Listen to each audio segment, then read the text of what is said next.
I got to see Wicked. I saw Wicked a couple days ago and I loved it. Start with that. I loved it. It was so good. I'm just trying to get my notes up. Here we go. I saw it with my mum and we like dressed up. I put on a pink shirt and a green skirt and wore a pink earring and a green earring and then did some like green eyeshadow. But I got to see Wicked and I loved it. It was, the best way I can come up with for it is awesome. It was awesome. So, as you would probably know by now because it is popular, Wicked is the movie based on the Broadway musical based on this novel by Gregory Maguire, which is inspired by the 1939 Judy Garland movie Wizard of Oz, which is based on L. Frank Baum's book of the same name. Does that make sense? It does sound confusing, but that's okay. All you need to worry about right now is Wicked movie was directed by John M. Chu, who also directed Crazy Rich Asians and In the Heights. He decided to split the movie into two, Act 1 and Act 2 basically, because he wanted to make the adaptation more faithful. And so now we have to wait until November 21st for part 2. Beside the point. I wrote some thoughts immediately after watching the movie so that I could remember. And the plan was to record this after watching the movie, but then, you know, life got in the way, so... I want to start by saying Cynthia Erivo and Ariana Grande, amazing. I did, like probably everyone else, have my doubts about the casting when the announcements were made, but honestly, they did really good at taking these characters, keeping their main body, and turning them into their own. Which not a lot of actors can do that, really. Just like amazing. I love it. I loved the choreography. It was really good, faithful to the original Broadway musical as much as I can remember. I watched a bootleg of it like 4 years ago, so memory's a little bleh. But the choreography is great, and it was slightly reminiscent of some of the original Wizard of Oz choreography as well, which was really nice. Some of my favourite choreography moments were like the Dancing Through Life choreography, or the What Is This Feeling choreography. The way Ariana moved around the dorm in Popular was very cool. The chandelier spin that like everyone would have seen from the trailers it makes me feel like something that she would actually do in a concert, which is really great. So the rest of these thoughts would be spoilers. Huge, giant, flashing spoiler warning. Spoiler warning. Because everything else I've mentioned you would have seen in trailers and sneak peeks and stuff, so everything else, spoilers. I loved how there were dialogue moments that really enhanced the story, so that the movie isn't just music to tell the story. There was a lot of music that did tell the story, but there were also a bunch of dialogue moments that helped to enhance it. For example, Elphaba and Fiero's first meeting, there's no singing in that. It is just Elphaba and Fiero talking and like riffing off each other. It was really good.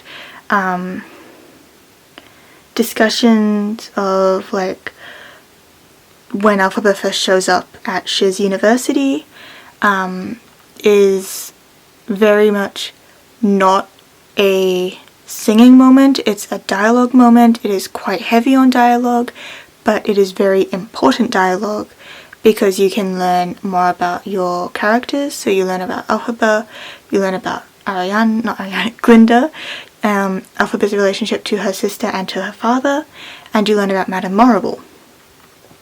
And so, and also you got to see Dr. Dillamond for the first time, which is great. So that helps to enhance the story a bit more. You can learn things from there, little lines are spoken that then you can be like, okay, I'll keep that in mind, and you can remember it later on. Example, Madame Morrible's discussion about how her specialty is weather when it started to rain, and how she pulled up the umbrella and immediately held it above Elphaba before changing the weather and making it sunny again. Very important little piece that will come in handy next act. At the beginning, during the No One Mourns the Wicked scene, I've got a couple notes on that actually. We'll start with the micro expressions in Glinda's moving when she arrives in Munchkinland from No One Mourns the Wicked. She's obviously like the good witch. She has to be good and has to be cheerful like everyone else that the Wicked Witch is dead. However, the smile does not reach her eyes. There is a tremble in her voice as she sings, and there is also a slight wobble of her lip when she is smiling as well.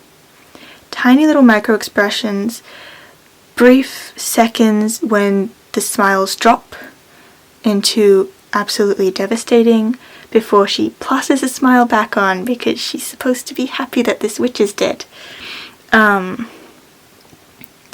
When they brought out the giant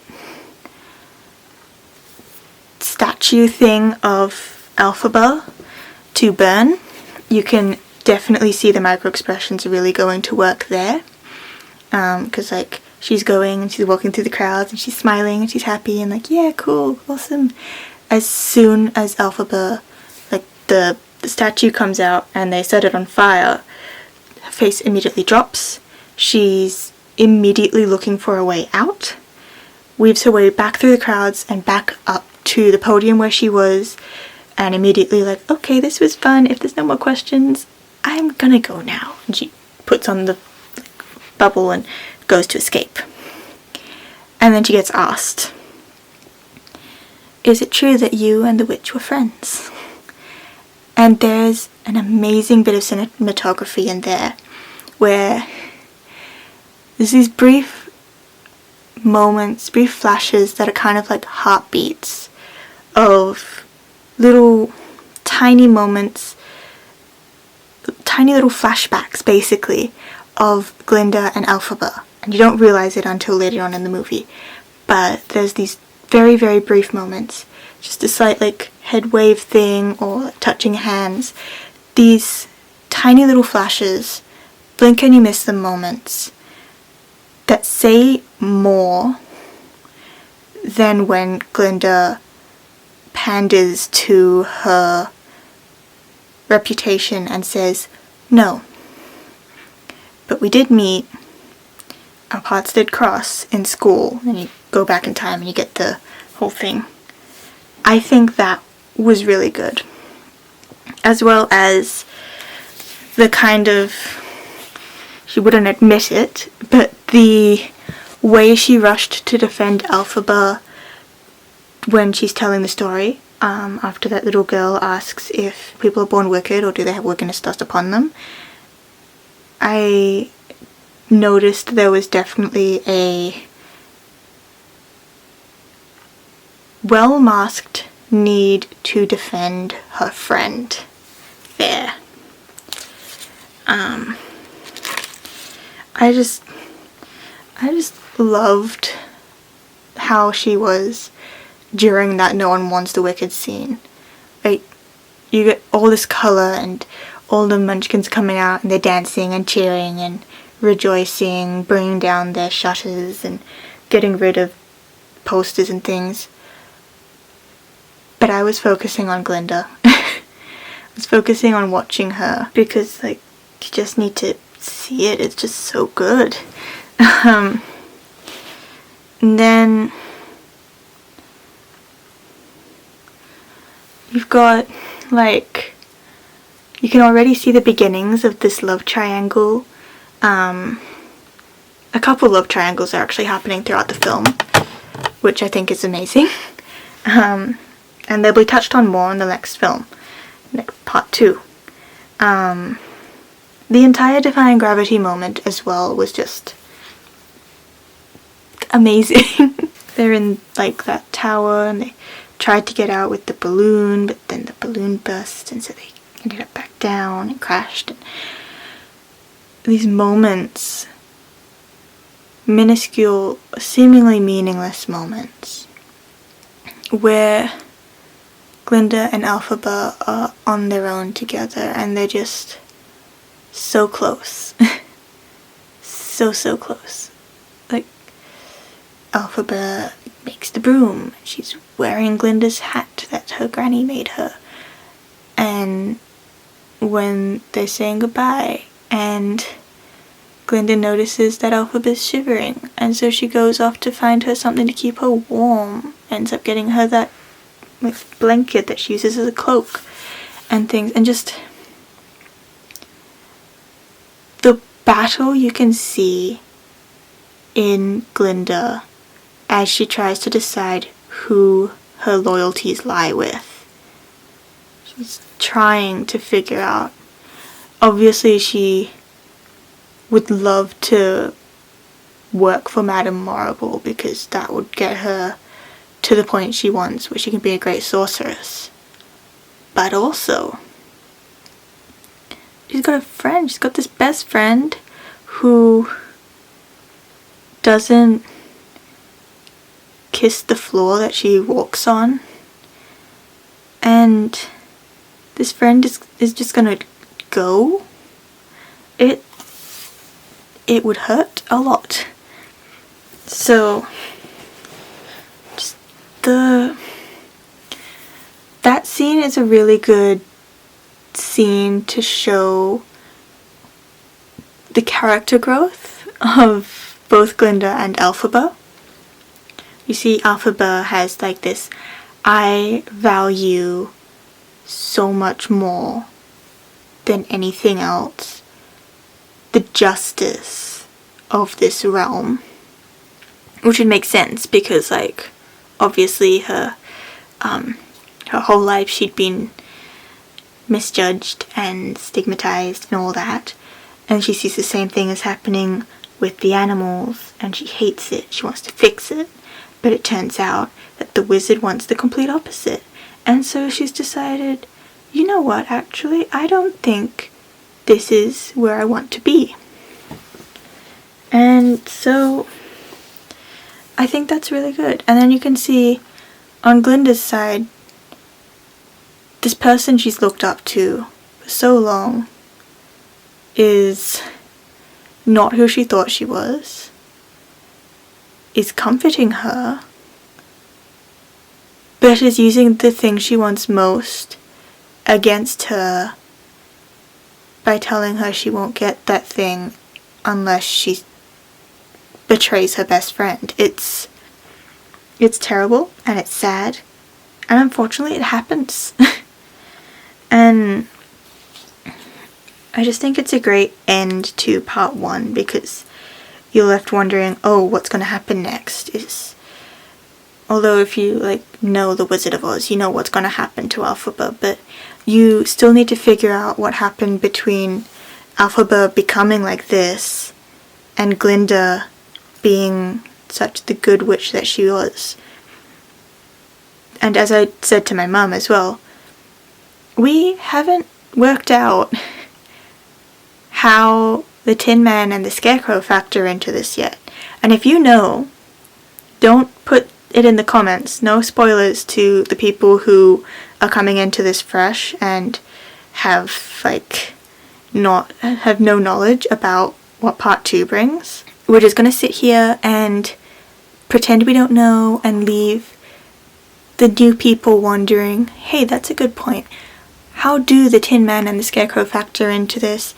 And we also need to keep in mind there's the time between Fiero and Alphabet saving this lion cub, and lion actually becoming the cowardly lion that we know they are. So things to think about, things to ponder. Yeah. So overall review of Wicked Part 1. It was amazing. I loved it. I can't wait for Part 2. I need to get my hands on the CD of the soundtrack so that I can own that and just add it to my collection of musical soundtracks.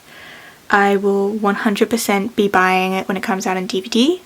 I believe my sister wants to go watch it on Wednesday, so that's in the cards that I will be going again. And maybe I'll choose a specific colour to actually go with, either pink or green.